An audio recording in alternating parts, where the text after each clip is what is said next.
Aux États-Unis, la porte de cette maison s'ouvre et un cambrioleur pénètre à l'intérieur. À l'autre bout du monde, en Afghanistan où il travaille, le propriétaire reçoit un message du système de surveillance qui a détecté du mouvement chez lui et assiste au cambriolage en direct sur son portable. Il appelle alors son voisin qui se met à crier dehors. Le voleur sort sans rien emporter et on entend le voisin qui hurle.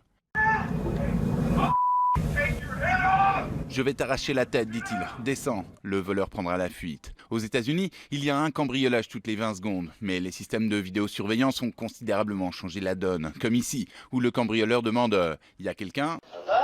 Puis entre, suivi rapidement de la police. Il suffit juste d'une petite caméra et d'un smartphone, même quand on est en Afghanistan.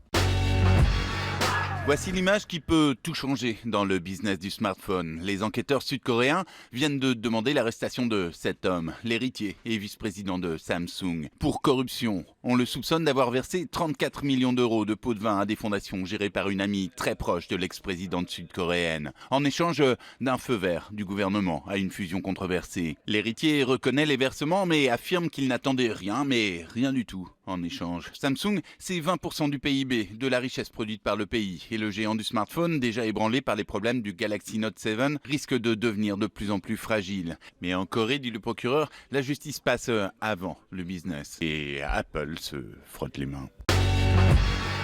En Chine, on travaille dur pour préparer le nouvel an chinois qui approche. La nouvelle année sera l'année du coq. Cette usine produit donc à la chaîne des coques gonflables géants que les centres commerciaux ont commandés pour poser devant leur galerie. Le problème, c'est que quand on gonfle ce coq, il finit par ressembler à Donald Trump.